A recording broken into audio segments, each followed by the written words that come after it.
مجھے دین اسلام سے پیار ہے، مجھے دین اسلام سے پیار ہے، مجھے دین اسلام سے پیار ہے، مجھے دین اسلام سے پیار۔ حضرت عائشہ صدیقہ رضی اللہ تعالیٰ عنہ فرماتی ہیں، جس شخص کو نماز میں قے آ جائے یا اس کی نکسیر پھوٹ پڑے۔ نکسیر کیا ہے؟ ناک سے خون کا بہنا، ناک سے خون کا بہنا پھوٹ پڑے، یا اس کے پیٹ سے کوئی شے نکل آئے قے کی صورت میں، تو فرمایا کہ اپنی نماز سے واپس مڑ جائے، وضو کر کے دوبارہ واپس آئے۔ جتنی نماز اس نے پڑھ لی ہے وہ امام کے ساتھ ادا ہو گئی، جتنی دیر میں گیا وہ بعد میں قضا کر لے، واپسی پر جتنی نماز بچی ہوئی ہے وہ امام کے ساتھ پڑھ لے۔ ہماری جو فقہ کی کتابوں میں نمازیوں کی اقسام ہیں وہ چار طرح کی ہے۔ ایک نمازی ہے جس کو کہتے ہیں مقتدی، ایک نمازی ہے جس کو کہتے ہیں منفرد، ایک نمازی ہے جس کو کہتے ہیں مسبوق، ایک نمازی ہے جس کو کہتے ہیں لاحق۔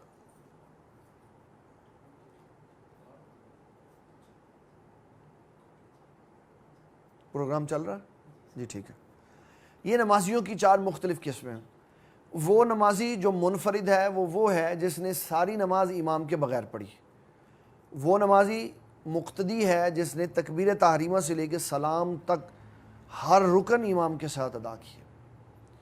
مسبوق وہ ہے کہ جب وہ مسجد میں نماز پڑھنے کے لیے آیا تو امام 1 2 3 رکعتیں پڑھا چکا تھا، امام سبقت لے جا چکا تھا، اس کو کہا مسبوق۔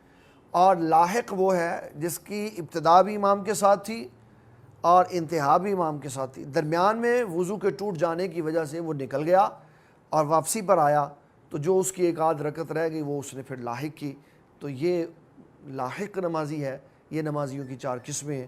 تو حضرت سیدہ عائشہ صدیقہ رضی اللہ تعالیٰ عنہ نے بتایا کہ نماز میں قے آنے سے، نکسیر کے آنے سے، نکسیر خون ہے، خون کے نکلنے سے جب نماز ٹوٹ جائے تو پھر جائے بندہ اور پھر وضو کر کے آئے۔ اس کا مطلب ہے کہ مجاہد کے لیے اور حکم ہے اور عام بندے کے لیے اور حکم۔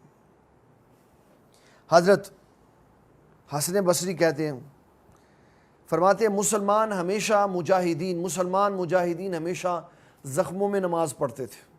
ادھر سے اس کی وضاحت کر دی۔ زخموں میں نماز پڑھنے کا معنی یہ ہوتا ہے کہ یہ نہیں ہے کہ بازو سے خون بہہ رہا ہے تو خون کو روکا نہیں اور نماز شروع کر دی، یہ معنی نہیں، بلکہ اس کا معنی یہ ہے کہ جب کہیں زخم لگا اس کی مرہم پٹی کروائی اور پھر اس کے صحیح ہونے کا انتظار نہیں کیا بلکہ اسی وقت نماز شروع کر دی۔ یہ ہے زخموں میں نماز پڑھنا۔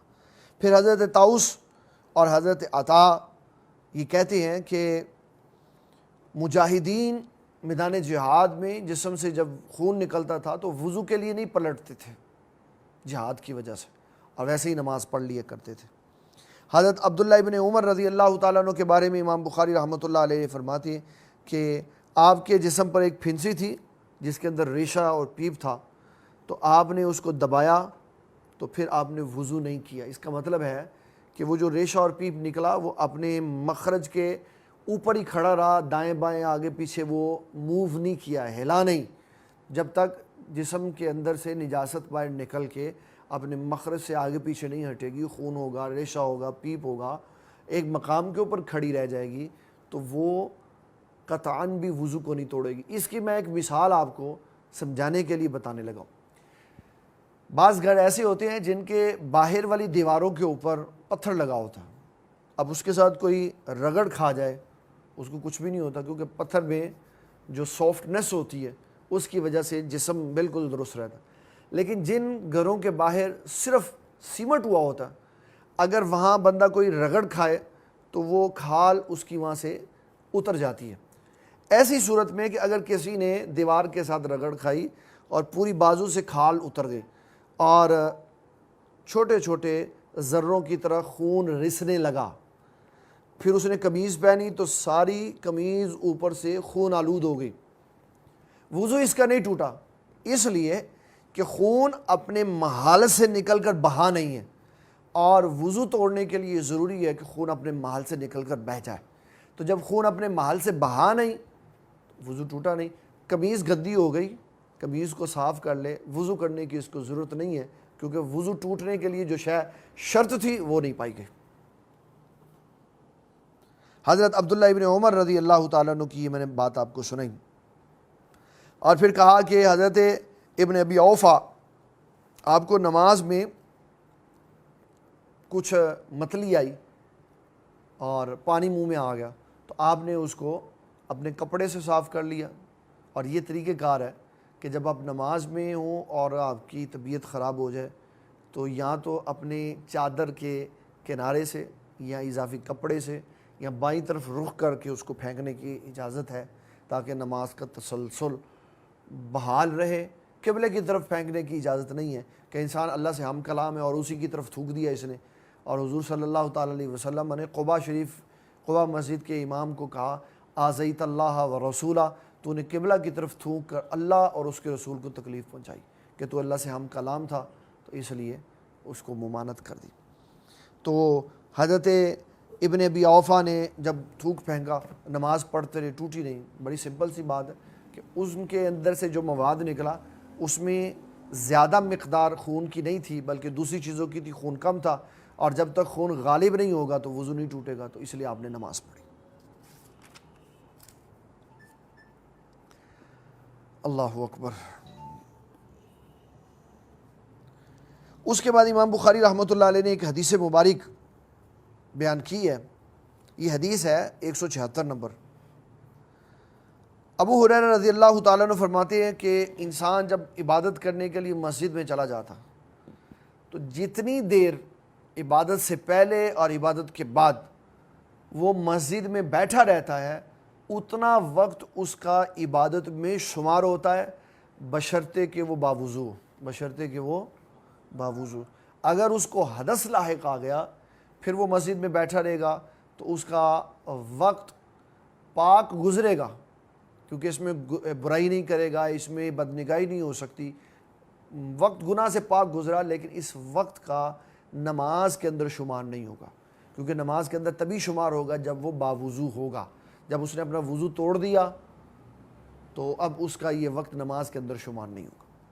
ایسی کیفیت میں فقہائے کرام نے کہا کہ اگر کسی کو یہ محسوس ہو, وہ مسجد میں بیٹھا ہو کہ اس کے پیٹ میں قضاء حاجت ہے یا گیس ہوئی ہے, تو اس کو چاہیے کہ وہ مسجد سے باہر چلا جائے, تاکہ اخراج کے وقت میں اس کے جسم کی ہوا کی وجہ سے مسجد بدبودار نہ ہو اور لوگوں کے لیے تعفن کا سبب نہ بنے. یہ آداب مسجد. اللہ اکبر. 177 حدیث, اس 176 حدیث کا آخری حصہ, اور میں نے اس لیے نہیں بتایا کہ ہم نے بخاری میں پیچھے اس کو پڑھ لیا ہے, اور میں اس کا نمبر بتا دیتا ہوں کہ ہم نے کہاں اس کو پڑھا ہے. یہ حدیث ہم نے پڑھی تھی کتاب الوضو میں, کہ حضرت ابو ہریرہ رضی اللہ تعالیٰ عنہ سے پوچھا گیا کہ وضو کس طرح ٹوٹتا ہے. آپ نے فرمایا فساؤن و درات. فساؤن, تو اگلا حصہ یہی ہے کہ حدث تب واقعہ ہوگا جب یہ آواز سنے گا یا بدبو سونگے گا. تو اس لیے میں نے اس کو ذکر نہیں کیا, کیونکہ ہم پہلے اس کو ذکر کر آئے ہو. 177 حدیث بھی یہی ہے کہ حضرت ابو ہریرہ رضی اللہ تعالیٰ عنہ, حضرت عباد بن تمیم اپنے چچا سے یہ کہتے ہیں کہ حضور صلی اللہ تعالیٰ علیہ وسلم نے ارشاد فرمایا, کوئی شخص نماز سے نہ پھرے, نماز پڑھ رہا ہے, شک کی صورت میں نماز سے نہ پھرے جب تک کہ وہ بو محسوس نہ کرے یا آواز نہ سن لے. اگر آواز سن لی ہے تو پتہ وضو ٹوٹ گیا. خام خیالی اور شیطان کے وسوسے اور شک کی بنیاد پر اس کو نماز توڑنے کی اجازت نہیں دی شریعت مطابق. اگلی حدیث میں نبی اکرم شفیع معظم صلی اللہ تعالیٰ علیہ وسلم آپ کا ایک بڑا ہی پیارا سا ارشاد مبارک ہے, جس کو میں نے پہلے بھی اسکپ کر دیا تھا. میں نے حدیث کا نمبر بتا دیا تھا کہ کوئی پڑھنا چاہے تو خود پڑھ لے, اور کوئی نہیں پڑھنا چاہے تو میں اس کو کچھ کہوں گا نہیں, میں نہیں سناؤں گا, میں نہیں سنا. کیوں؟ ہم بدقسمتی سے اتنے ظلم اور جبر والے دور میں ہیں، یہاں بندہ صحیح بات سیدھے انداز میں کہہ دے تو اس کو گالیاں پڑنی شروع ہو جاتی. اسی سیدھی بات کو بھی کرنے کے لیے کئی حکمتوں اور ٹیکنیک کا استعمال کرنا پڑتا ہے اس کو. ابھی آپ دیکھ رہے ہیں ہمارے سوشل میڈیا پہ کیا ہو رہا ہے، کس قدر دونوں طرف سے محاذ آرائی ہو رہی.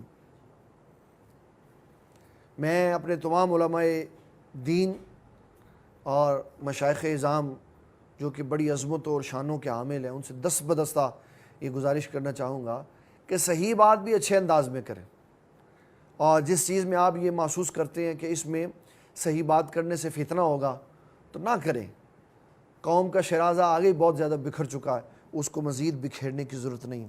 اس لیے میں نے یہی حدیث پہلے بھی چھوڑ دی تھی، اب یہی حدیث 178 نمبر پہ میں دوبارہ چھوڑ رہا ہوں کہ ہم اس کو سنانے کے متحمل نہیں ہیں، کیونکہ ہماری قوم کا ظرف ایسا نہیں ہے کہ ہم اس کو سنائیں. اگر کوئی بندہ خود اس کو پڑھنا چاہتا ہے وہ پڑھ سکتا ہے. 179 حدیث میں اسلام نے ایک حکم بیان کیا، اور یہ جو حدیث ہے یہ حدیث امام بخاری رحمۃ اللہ علیہ 179 179 اور 180 180 نمبر حدیث، یہ دونوں حدیثیں منسوخ ہیں. دونوں حدیثیں منسوخ ہیں. منسوخ کا مطلب یہ ہوتا ہے کہ اس کی کوئی ناسخ حدیث ہے جس کی وجہ سے اس حکم کو منسوخ کر دیا گیا. صحیح ہوتی ہے حدیث. اور یہ دونوں حدیثیں 179 اور 180 نمبر یہ دونوں بخاری کی حدیثیں، بخاری ہی کی حدیث 291 سے منسوخ ہے. 291 نمبر حدیث نے 179 اور 180 نمبر حدیث کو منسوخ کر دی. میں بڑی احتیاط سے اس کا معنی بتا دیتا ہوں، اس کی تفصیل میں نہیں جاؤں گا. جب ہم 290 پہ ابھی اس کے بعد آپ کو سناؤں گا تو پھر میں اس کی وضاحت کر دوں گا. حضرت سیدنا عثمان غنی رضی اللہ تعالیٰ عنہ، آپ سے کسی نے یہ سوال کیا کہ جناب والا، اگر کوئی شوہر اپنی بیوی کے قریب جائے، اس سے قربت سے خاص قربت مراد ہے، تو اس کے اوپر کیا حکم ہے؟ تو آپ نے فرمایا کہ اس کے اوپر غسل لازم نہیں ہے.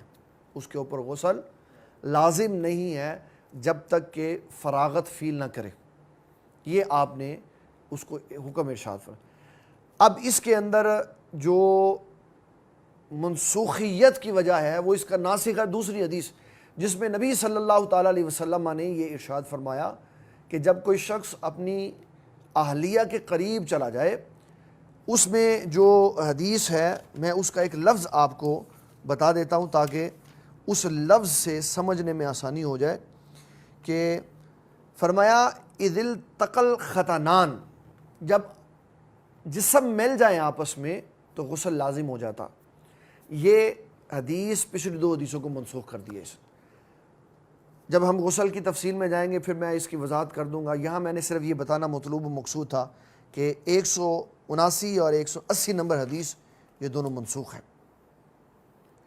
اس کے بعد 35 نمبر چیپٹر میں اس میں بیان کیا گیا کہ جب کوئی شخص اپنے مالک اور آقا کو وضو کروائے تو اس کو وضو کیسے کروانا چاہیے. یہ ساری حدیثیں میں نے وضو کے چیپٹر میں جس دن پہلا لیکچر دیا تھا اس دن میں نے وضو کے چیپٹر میں یہ ساری حدیثیں بیان کر دی تھی. اب میں دوبارہ اس کو رپیٹ کر دیتا ہوں تاکہ خلاصتاً ہمیں سمجھ آ جائے.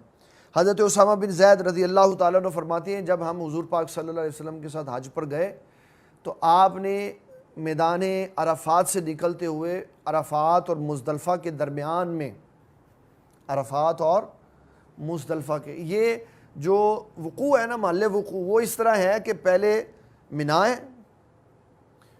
پھر منا کے آگے جا کے میدان عرفات ہے، پھر میدان عرفات سے واپسی پر منا اور عرفات کے درمیان میں مزدلفہ ہے، پھر دوبارہ صبح اگلے دن میں انسان میدان مزدلفہ سے گزر کر دوبارہ جاتا ہے منا کراس کر کے جمرات کی طرف، پھر کنکریاں مار کے پھر منا میں آ جاتا. یہ ایک ہی جگہ کے 3-4 پوائنٹس ہیں جو تقریباً 35 کلومیٹر کا ایریا ہے جس کے اوپر انسانوں کا حج ہوتا ہے، ایک دوسرے کے ساتھ ملے ہوئے ہیں. اگر ترتیب کے ساتھ دیکھا جائے حرم کے قریب سے تو سب سے پہلے جمرات، پھر اس کے دائیں بغلی سائڈ پہ میدان منا ہے، میدان منا سے آگے مزدلفہ ہے، مزدلفہ سے آگے عرفات کا میدان ہے. یہ اس کا ٹوٹلی محل وقوع ہے جو میں نے عرض کیا ہے. تو حضرت اسامہ بن زید کہتے ہیں ہم میدان عرفات سے جب مزدلفہ کی طرف چلے تو آقا کریم صلی اللہ تعالیٰ علیہ وسلم نے وضو فرمایا. تو میں نے عرض کی یہ اس لیے عرض کر رہے ہیں کہ وضو انہوں نے کروایا تھا. تو اس مناسبت سے امام بخاری نے یہ باب لکھا.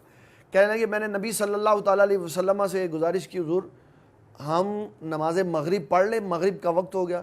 تو آقا کریم صلی اللہ تعالیٰ علیہ وسلم نے فرمایا کہ مزدلفہ کے راستے میں مغرب پڑھنے کی اجازت نہیں ہے، ہم مغرب تب ادا کریں گے جب ہم میدان مزدلفہ میں پہنچیں.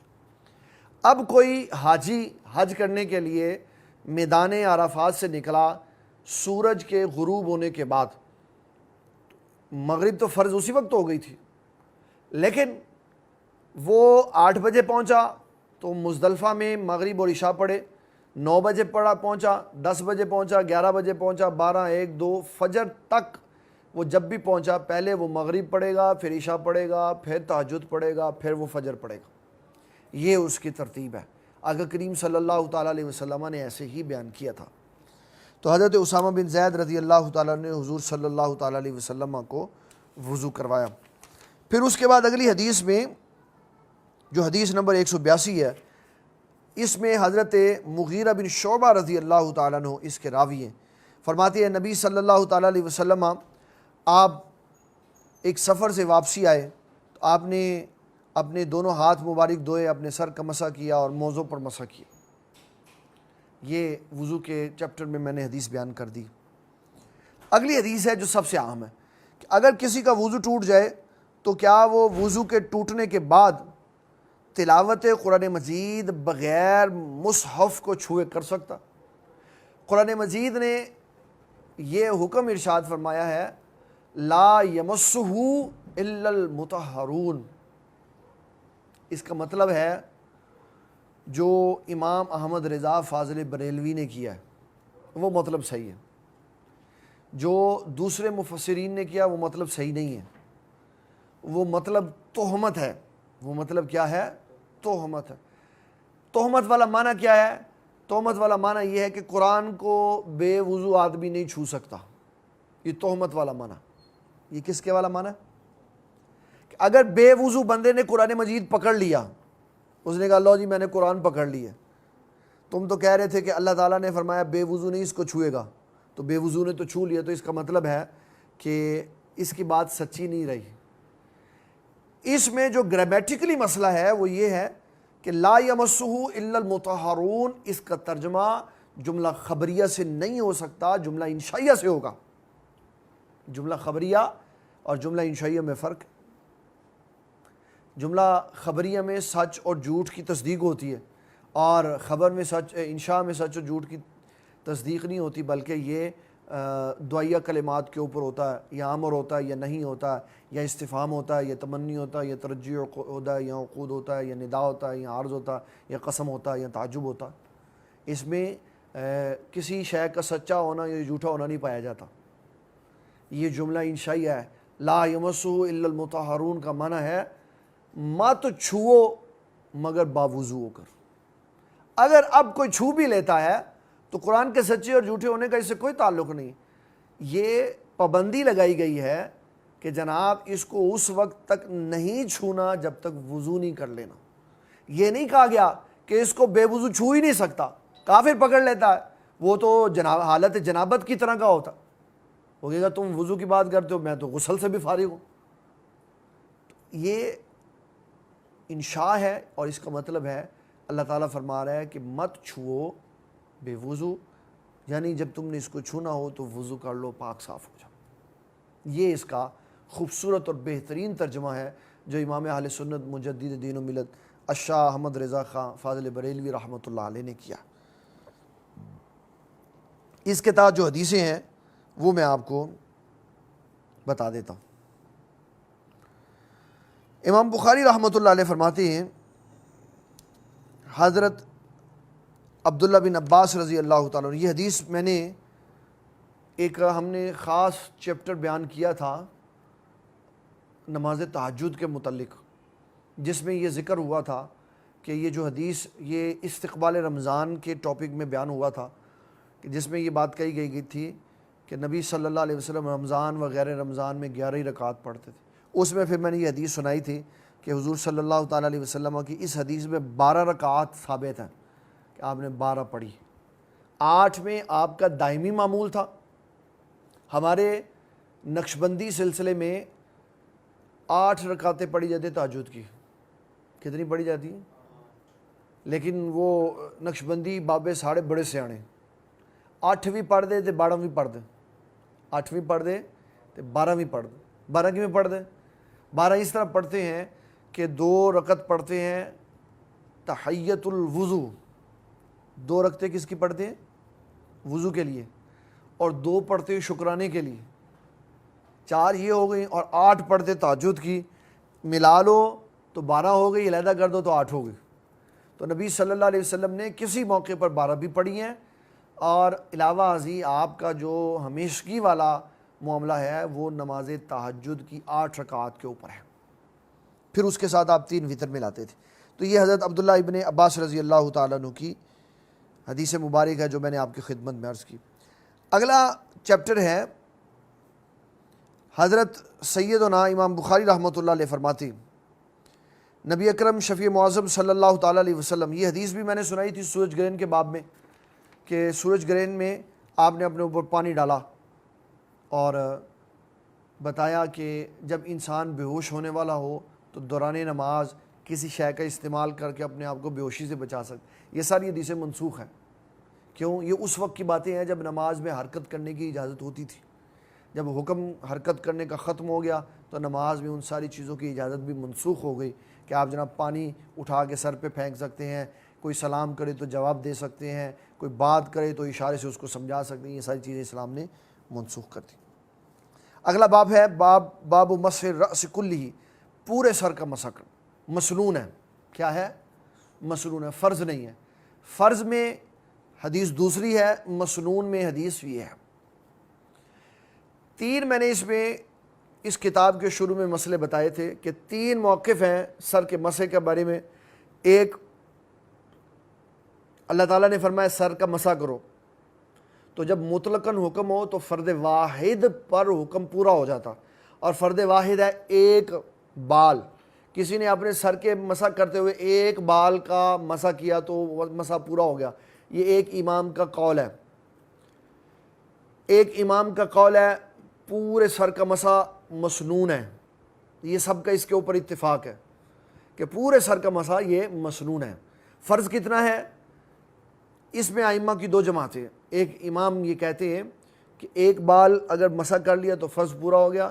امام الائمہ کاشف الغمہ سراج الامہ امام ابو حنیفہ رضی اللہ تعالیٰ عنہ اس میں ایک حدیث بیان کرتے ہیں، فرماتی ہے کہ نبی اکرم شفیع معظم صلی اللہ تعالیٰ علیہ وسلم کی اس حدیث کو بیان کرنے والے مغیرہ بن شعبہ رضی اللہ تعالیٰ، نبی صلی اللہ تعالیٰ علیہ وسلم نے بول شریف فرمایا، پھر اس کے بعد آپ نے وضو کیا اور مقدار ناسیہ، جتنی یہ پیشانی ہے اتنی مقدار کے مطابق آپ نے اپنے سر کا مسح کیا۔ ایسے گیلا ہاتھ اپنے سر پہ رکھا، اور اس طرح ایک گیلا ہاتھ سر پہ رکھنا اگر انسان پورے سر کی کیلکولیشن کرے تو یہ سر کا 1/4 حصہ بن جاتا۔ تو اس سے امام اعظم ابو حنیفہ رضی اللہ تعالیٰ عنہ نے فرمایا کہ 1/4 فرض ہے، اور پورے سر کا مسح کرنا استیعاب جس کو کہتے ہیں گھیر لینا، یہ مسنون طریقہ کار ہے۔ سنت پہ عمل کرو گے تو پورے سر کا مسح ہو جائے گا، اور اگر فرض کی تکمیل کرو گے تو کم از کم مقدار ناسیہ، یہ پیشانی کی مقدار، اتنا سر کے اوپر گیلا ہاتھ رکھنا پڑے گا، یہ کم از کم مسح کی مقدار ہے۔ یہ جو میں نے ابھی آپ کو حدیث سنائی مغیرہ بن شعبہ رضی اللہ تعالیٰ عنہ کی، یہ امام مسلم نے 274 نمبر پر لکھی ہے۔ امام مسلم نے 274 نمبر پر حدیث مبارک بیان کی۔ اور بسا اوقات حدیث میں ایسا بھی آتا ہے کہ نبی صلی اللہ تعالیٰ علیہ وسلم نے امامہ شریف پر مسح کیا، امامہ شریف پر۔ تو اس کا مسح کا مطلب یہ نہیں تھا کہ ہاتھ گیلے کر کے امامہ شریف پر ایسے، اس کا مطلب تھا کہ نبی صلی اللہ تعالیٰ علیہ وسلم نے امامہ شریف کو سر پہ رہنے دیا اور ہاتھ پھیر کے پھر سر کے اوپر کر لیا. سر سے آپ نے امامہ شریف اتارا نہیں, امامہ کی موجودگی ہی میں نبی صلی اللہ تعالیٰ علیہ وسلم نے امامہ کے نچلے والے حصے سے مسح کر لیا. یہ اس کا معنی ہے. یہ نہیں ہے کہ اس کے اوپر سے, بلکہ امامے کے اندر ہاتھ لے جا کر سر کے اوپر مسح کیا. 186 نمبر حدیث میں امام بخاری رحمۃ اللہ علیہ فرماتے ہیں, نبی اکرم شفیع, یہ حدیث میں سے ان حدیثوں میں ان کا شمار ہوتا ہے 186 نمبر حدیث کہ جن کے اندر پورا تفصیلی طور پر وضو موجود ہے. امام بخاری نے یہاں جو لکھا تو وہ اس کی مناسبت ڈالی پیروں کا دھونا, کیونکہ اس حدیث میں پیر کے دھونے کا ذکر تھا, پورا وضو موجود ہے, تو امام بخاری نے اس مناسبت سے اس کو بیان کیا. یہ بھی حدیث ہم پیچھے بیان کر آئے ہوئے. وضو کے بچے ہوئے پانی کے ساتھ کیا کرنا چاہیے, یہ اگلا باب ہے. تو فرماتے ہیں کہ وضو کے بچے ہوئے پانی کے ساتھ انسان کو کئی معاملات کے کرنے کی اجازت ہے. نمبر 1, پہلے میں حدیث پڑھ دیتا ہوں, پھر اس کے بعد اس کام کے بعد جو کام ہم کر سکتے ہیں وہ آپ کو میں بتاتا ہوں. حضرت ابو حذیفہ رضی اللہ تعالیٰ عنہ بیان کرتے ہیں, نبی صلی اللہ علیہ وسلم دوپہر کے وقت ہمارے پاس تشریف لائے اور آپ کے ساتھ وضو کا پانی بھی تھا. آپ نے وضو کیا, جو آپ کے وضو کا بچا ہوا پانی تھا صحابہ نے اس کو بطور تبرک اپنے درمیان میں تقسیم کر لیا. فقہائے کرام نے یہ کہا ہے کہ وضو کا جو پانی بچ جائے وہ اگر وضو کیا ہے اس پانی سے جو لوٹے میں موجود ہے یا کسی برتن میں موجود ہے, اور کسی مشائخ اولیاء اکرام کی کسی جماعت کے کسی بندے نے کیا ہے, تو یہ تبرک ہے. اس کو ایسے پی لو کھڑے ہو گئے جیسے آب زمزم کو پیا جاتا. اس کو جسم کے اوپر مل لو, اس بچے ہوئے پانی کے ساتھ خود غسل کر لو اپنے پانی کے اندر ڈال کر, تاکہ برکت حاصل ہو جائے. کیونکہ حضور صلی اللہ تعالیٰ علیہ وسلم کے صحابہ اسی طرح برکت حاصل کیا کرتے تھے. اس کو ضائع کرنے ہیں یہ فائدے کی شے نہیں ہے, بلکہ اس کا استعمال کر لینا چاہیے. اس میں حضور صلی اللہ تعالیٰ علیہ وسلم کا ایک حکم مبارک موجود ہے, میں آپ کو سناتا ہوں. امام مسلم کی 2497 نمبر حدیث ہے. حضرت ابو موسیٰ اشعری رضی اللہ تعالیٰ عنہ اس حدیث کے راوی ہیں. فرماتے ہیں نبی صلی اللہ تعالیٰ علیہ وسلم نے وضو کے لیے پانی منگوایا, پھر آپ نے وضو فرمایا اور پانی بچ گیا تھوڑا سا. آقا کریم صلی اللہ تعالیٰ علیہ وسلم نے 3 حکم ارشاد فرمائے. فرمایا نمبر 1, اشربا, اس کو پی لو. اشربا, شاربا یشربو علامہ من اشربا, اس کو پی لو, اس کو پی لو. تو فرماتے ہیں ہم نے وہ پانی پی لیا. پھر نبی صلی اللہ تعالیٰ علیہ وسلم نے فرمایا کہ جب آپ فارغ ہو گئے تو آپ نے فرمایا اس کو اپنے چہروں پر ڈالو اور اس سے اپنے سینے ٹھنڈے کرو. 3 اس کے معنی آ گئے کہ اس کو پی لو, اندر کی ساری کیفیت ٹھیک ہو جائے گی, چہرے پہ لگا لو, یہ تمہارے چہرے کی نورانیت میں اضافہ کرے گا, اور اس کو اپنے سینے پہ لگا لو, یہ شرح صدر کر دے گا. یہ ہے وضو کے بچے ہوئے پانی کا استعمال جو نبی صلی اللہ تعالیٰ علیہ وسلم نے اپنے وضو کے بچے ہوئے پانی کے استعمال کا حکم ارشاد فرمایا. ایک صحابی حضرت محمود بن ربی بڑے چھوٹے سے تھے جب حضور پاک صلی اللہ علیہ وسلم کو وضو کروانے کے لیے آئے. کہتے ہیں یار وہ مجھے دن نہیں بھول رہا. کہا کیا ہوا؟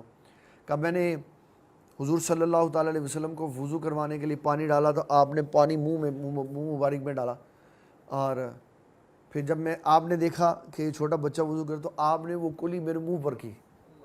تو کہا وہ آپ صلی اللہ علیہ وسلم کے منہ مبارک سے پانی کے جو چھینٹے آ رہے تھے وہ اس کی لذت مجھے آج بھی محسوس ہوتی. ایسے میرے منہ پہ نبی صلی اللہ تعالیٰ علیہ وسلم کے منہ مبارک سے نکلا ہوا پانی پڑا. فرماتے ہیں اس وقت میں بڑا چھوٹا تھا لیکن منظر مجھے آج بھی یاد ہے, منظر مجھے آج بھی یاد ہے. حضرت امام بخاری رحمۃ اللہ علیہ نے اس میں ایک اور حدیث لکھی ہے. فرماتے ہیں کہ آقا کریم صلی اللہ تعالیٰ علیہ وسلم جب وضو کرتے اور آپ کے جسم مبارک سے جو وضو کے قطرات گرتے, ہمارے تو مستعمل ہو جاتے نا, ہمارے تو اگر کوئی بندہ کہہ دینا یہ کہ وہ قطرات پانی لے کے گرتا، گناہ لے کے گرتا، تو کسی کو پریشانی نہیں ہوگی، کیونکہ حضور پاک نے فرمایا، کیونکہ حضور پاک نے فرمایا۔ بات غور سے سنی، اگر کوئی یہ کہہ دے کہ وہ جو مستعمل پانی ہے وہ گناہ لے کے گرتا ہے تو کسی کو پریشانی نہیں ہوگی، کیونکہ حضور پاک نے فرمایا وہ گناہ لے کے گرتا ہے۔ لیکن اگر کوئی یہ کہہ دے کہ میں گناہ دیکھ رہا ہوں تو پھٹا پڑ جاتا، پھٹا کہتے ہیں یہ کیسے ممکن ہوا جناب؟ بابا آپ نے تو قرآن و سنت پڑھا ہی نہیں، آپ نے تو قرآن شریف بھی نہیں پڑھا، آپ نے تو حدیث مبارک بھی نہیں پڑھی۔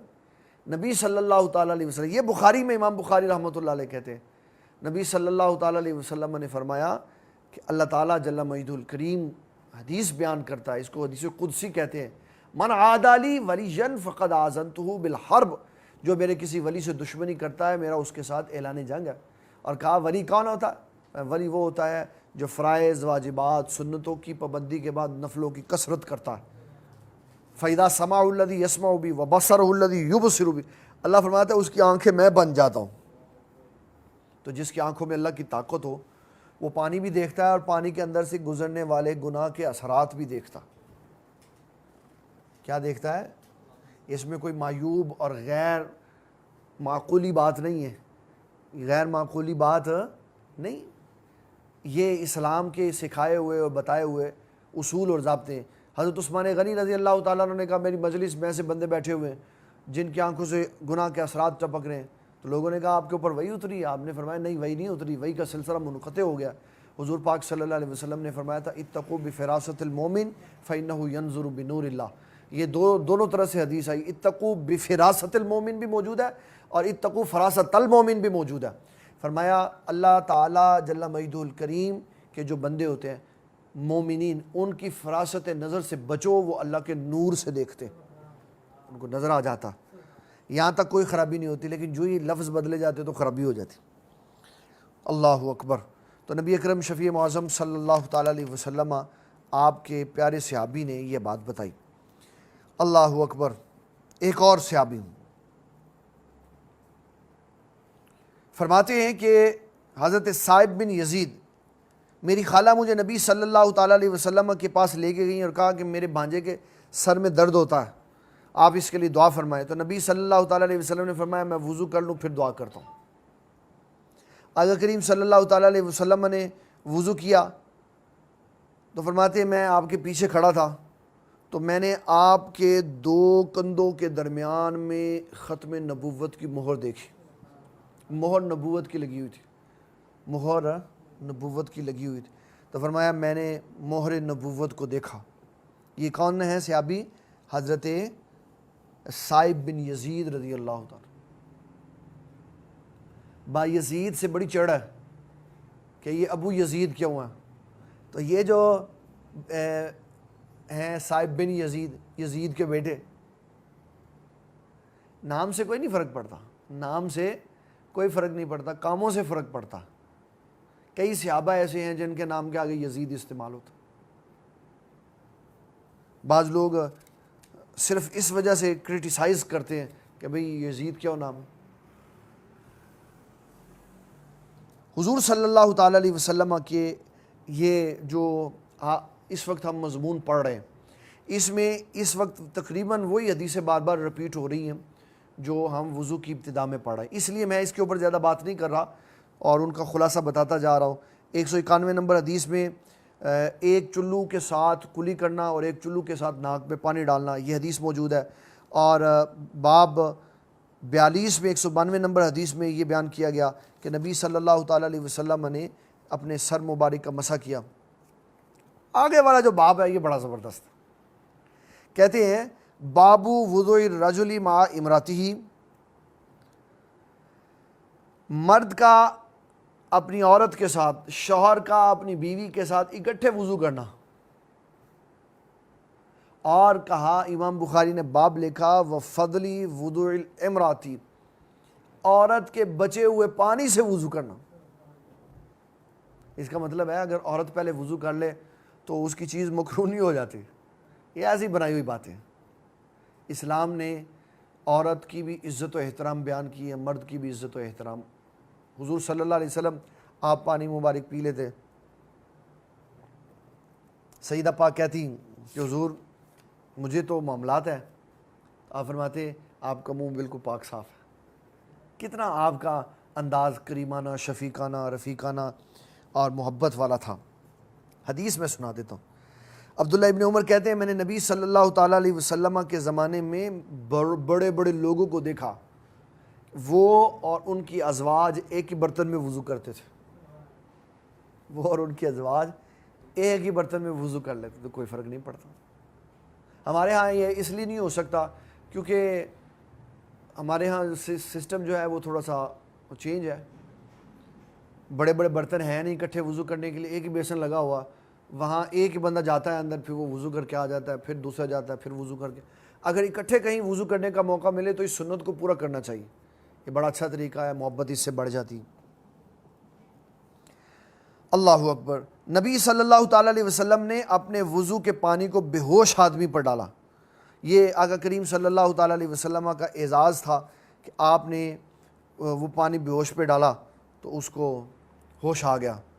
اور حدیث میں سنا دیتا ہوں، حضرت سیدنا جابر رضی اللہ تعالیٰ عنہ بیان کرتے ہیں حضور صلی اللہ علیہ وسلم میری عیادت کے لیے آئے، میں اس وقت بیمار تھا، تو حضور صلی اللہ تعالیٰ علیہ وسلم نے وضو کا پانی مجھ پہ ڈالا تو مجھے ہوش آ گیا۔ یہ غشی والی بیہوشی نہیں ہے، جنون والی بیہوشی نہیں ہے، یہ وہ بیہوشی ہے جو بخار کی تیزی میں ہوتی کہ انسان نے ڈھال پڑا ہوتا۔ بخار آگ سے ہے، اور جب بخار کی تیزی ہو تو حضور صلی اللہ تعالیٰ علیہ وسلم فرماتے ہیں پھر پانی کا استعمال کرو۔ بہت زیادہ بخار تیز ہو تو ڈاکٹر کہتا ہے اس کو نلکے کے نیچے بٹھا دو، وہ اصل میں سنت کے اندر سے کہ بخار کی تیزی کا توڑ صرف یہی ہے کہ اس کو پانی کے نیچے بٹھا دو، اور یہ گرمیوں کا بخار، سردیوں کا نہیں، اس لیے اس میں چیزوں کا خیال بھی رکھنا چاہیے۔ سردیوں میں نہیں ہے، سردیوں میں ڈاکٹر کہہ دیتے ہیں لیکن سردیوں میں نہیں ہے، اس لیے کہ سنت سے گرمیوں کا ثابت ہے، سردیوں کا ثابت نہیں ہے۔ لیکن یہ بات ثابت ہے کہ بخار کے اندر بخار کا توڑ پانی کے ساتھ، بخار کا توڑ۔ اور اگر میں آپ کو ایک اور حدیث سناتا ہوں، اگر کبھی ایسا ہو کہ سر میں بہت شدید درد ہو رہی ہو اور دوائی کارگر نہ ہو تو سر کے اوپر ٹھنڈے پانی کا استعمال کرو تو درد ٹھیک ہو جاتا۔ یہ بھی حضور پاک صلی اللہ علیہ وسلم کی سنت۔ 3 مٹکے، 5 مٹکے یا 7 مٹکے یا 9 مٹکے، جب نبی صلی اللہ علیہ وسلم کے سر مبارک میں بہت شدید درد تھا اتنا پانی آپ کے سر مبارک پہ بہایا گیا تاکہ تعلیم امت ہو جائے کہ جب سر میں درد ہو تو سر پہ پانی بہانا بھی سنت رسول صلی اللہ علیہ وسلم، وہ آپ کے لیے سکون اور راحت کا سبب ہے۔ یہ میں نے آج آپ کو کافی ساری حدیثیں سنائی ہیں، پھر ابھی آگے ہمارا یہ چیپٹر مزید چلے گا۔ 195 نمبر حدیث سے کل انشاءاللہ تعالی ہم ذکر آگے کریں گے، اور آج ہم نے 194 حدیث تک پڑھا ہے۔ آج کے جو سوالات ہیں میں ان کی طرف چلتا ہوں، پھر انشاءاللہ آخر میں دعا کریں گے۔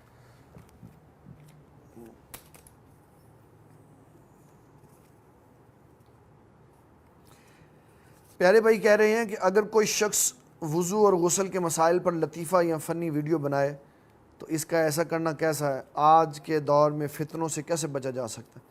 پیارے بھائی آپ وضو اور غسل کے مسائل پہ مذاقیہ فنی ویڈیوز کی بات کرتے ہیں۔ ہم اتنے بڑے ظلم کے زمانے میں آ گئے جس پر اسلام کے اوپر لطیفے بننے شروع ہو گئے۔ اسلام کے اوپر وضو تو ایک اسلام کے جز میں سے ایک چھوٹا جز ہے، لیکن چھوٹے سے مراد ہے ابتدائی۔ پورے اسلام کے اوپر لطیفے بنتے ہیں اور لوگ ٹھٹھا کرتے ہیں اور ہنسی مذاق کرتے ہیں، یہ اصل میں اسلام کا مذاق اڑاتے ہیں۔ اور میں اکثر یہ کہتا ہوں کہ جب لوگ لبرل قسم کے لوگ اسلام کو برا کہنا چاہتے ہیں نا اور ان کے اندر جرت نہیں ہوتی تو پھر وہ مولوی کو برا کہہ لیتے ہیں تاکہ ان کے دل کی بڑاس جو ہے وہ نکل سکے۔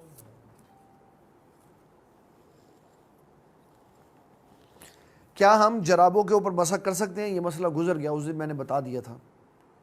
غسل کے لیے اگر کوئی انسان وضو کی طرح سر مسح تک وضو کرے پھر پانی اپنے جسم پر بہائے تو کیا غسل کامل ہوگا؟ نہیں، سوال نہیں سمجھ آیا۔ غسل کے لیے اگر کوئی انسان وضو کی طرح سر پر مسح تک وضو کرے پھر پانی اپنے جسم پر بہائے تو کیا غسل کامل ہوگا؟ جناب والا غسل کا طریقہ کار ہی یہی ہے کہ جب آپ غسل کرنے لگیں تو پہلے مسنون وضو کریں پیر دھونے کے علاوہ میں، پھر اس کے بعد آپ نہائیں، اور جب آپ نہا لیں تو میں اس کی لاجک آپ کو بتا دیتا ہوں۔ جب ہم پیچھے جاتے ہیں نا، پیچھے اپنے اسلام کی ابتدا میں، تو وہاں ڈرین سسٹم نہیں تھا ہوتا، پانی جہاں آپ غسل کرتے ہیں اس کے قریب ہی ہوتا تھا جو مستعمل پانی ہے، اور بسا اوقات پانی کی زیادتی کی وجہ سے پیر بیچ میں چلے جاتے تھے، تو اس لیے وضو کرتے ہوئے یا غسل کرتے ہوئے پاؤں کو اس وقت نہیں دھویا، کہا جب غسل کر لو اور پھر اس پانی سے جدا ہونے لگو تو پھر اپنے پیر دھو لو تاکہ پیر صاف ستھرے ہو جائیں۔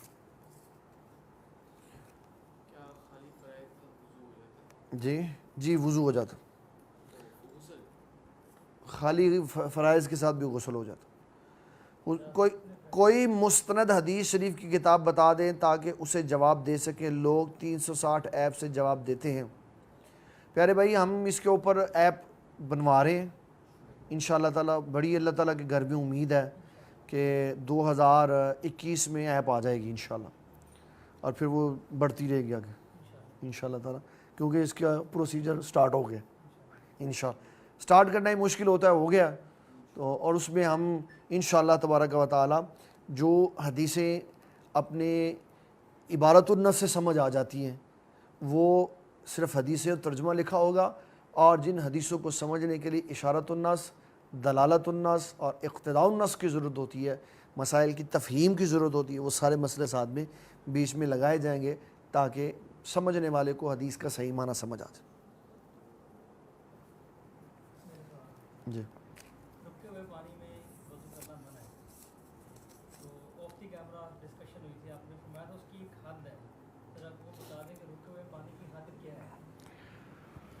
آخری درس میں کیمرہ بند ہونے کے بعد ہمارے پیارے بھائی نے سوال کیا تھا کہ رکا ہوا پانی یہ ناپاک ہوتا ہے۔ میں نے ان کو کہا کہ ہر رکا ہوا پانی ناپاک نہیں ہوتا، بلکہ وہ رکا ہوا پانی ناپاک ہوتا ہے جو دا در دا سے کم ہو اور اس میں نجاست گر جائے، ایک پانی رکا ہوا ہے اس کے اندر نجاست کوئی نہیں گری ہوئی تو وہ پاک، اور ناپاک تب ہوگا جب وہ دا در دا سے کم ہے اور اس کے اندر نجاست گر گئی، اگرچہ ایک ڈراپر شراب کا گر گیا تو ناپاک ہو جائے، دا در دا سے زیادہ ہے تو رکا ہوا ہے۔ دوسری بات آ گئی، دا در دا سے زیادہ ہے یعنی 10x10 فٹ سے زیادہ ہے پھر رکا ہوا ہے، تو پھر اس کے ایک کنارے پر جہاں نجاست گری ہے وہاں ایک کنکر پھینکیں گے، اور اس کی جو لہر بنے گی وہ جہاں تک جا کے ختم ہو جائے گی وہاں تک کا پانی ناپاک تصور ہوگا، اس کی دوسری سائڈ پاک ہوگی، اور اگر وہ دا در دا سے زیادہ ہے اور جاری ہے پھر وہ زیادہ ہے یا کم ہے، اگر نجاست نظر نہیں آ رہی تو پانی پاک۔ سوئمنگ پول کے اندر وضو کرنا سوئمنگ پول کے اندر وضو کرنا بالکل بھی جائز نہیں ہوتا، کیونکہ ہمیں عرف میں یہ پتہ ہے کہ بچے بڑے چھوٹے سب بیچ کے گندگی پھیلا دیتے۔ دریا پہ کیسے کیا؟ دریا پہ بھی کیونکہ دریا کا پانی چلتا پانی کے حکم میں ہوتا ہے، اگر آپ کو نجاست نظر آ رہی ہے یا آپ کلی کرنے کے لیے منہ میں پانی ڈالتے ہیں تو پانی کا ذائقہ بدبودار ہوتا ہے، نجاست والا ہوتا ہے، یا سونگھنے سے اس کی خوشبو آ گئی ہے، کیونکہ پرکھنے کے لیے 3 چیزیں ہیں، ذائقہ، خوشبو اور اس کا رنگ، اگر ان تینوں میں سے خرابی کسی میں ہے تو وضو نہیں ہوگا، اس کا مطلب نجاست پھیلی ہوئی ہے، اور اگر تینوں بالکل کلیئر ہیں وضو ہو سکتا۔ اور اللہ کے ولیوں کا، اپنے مرشد پاک کا بچا ہوا پانی مستعمل ہے، اور اس کو تبرکن استعمال کرنا، مستعمل پانی کو تبرکن استعمال نہیں کرتے، اس پانی کو تبرکن استعمال کرتے جو وضو کرنے کے بعد بچ جاتا، وہ استعمال کرنے کی اجازت ہے۔ کوئی کپڑے پر اگر پانی لگا ہو تو اس کے لیے بھی یہ 3 چیزیں ہی ہیں۔ کپڑے کے اوپر پانی لگا ہو، کون سا پانی؟ اس نے اگر جاننا ہو کپڑے کے اوپر پانی پاک ہے نہ پاک ہے، اگر شک ہو تو اس کے لیے بھی یہ 3 چیزیں ہی ہیں۔ ہاں، نجاست والا اگر نجاست والا۔ بس اللہم صلی علی سیدنا و مولانا محمد و آل سیدنا و اصحاب سیدنا ومولانا محمد وبارک وسلم وصلی علیہ اللہم انت السلام ومنک السلام تبارک یا ذا الجلال والاکرام۔ یا اللہ کچھ مصروفیات کی وجہ سے ہم کافی دن درس نہیں دینے کے لیے حاضر ہو سکے، یا اللہ ہمیں استقامت عطا فرما، دین اسلام کا پیغام پہنچانے میں تسلسل، ہمت اور جوش جذبہ عطا فرما۔ یا اللہ بیماروں کو شفا عطا فرما۔ یا اللہ یہ ہمارا ایریا دوبارہ لاک ڈاؤن کی زد میں آ رہا ہے اور علاقے سیل کیے جا رہے ہیں، یا اللہ پوری دنیا کے انسانوں کو کرونا جیسی مہلک بیماری سے نجات عطا فرما۔ یا اللہ جو اس بیماری میں پڑے ہوئے ہیں ان کو صحت عطا فرما، جو وصال کر گئے ان کی بخشش فرما، ان کے درجات بلند فرما۔ یا اللہ دین اسلام کا پیغام سن کر آگے سنانے کی توفیق عطا فرما۔ صلی اللہ تعالیٰ علی حبیبہ محمد وآلہ وصحبہ اجمعین برحمتک یا رب۔ مجھے دین اسلام سے پیار ہے، مجھے دین اسلام سے پیار ہے، مجھے دین اسلام سے پیار ہے، مجھے دین اسلام سے پیار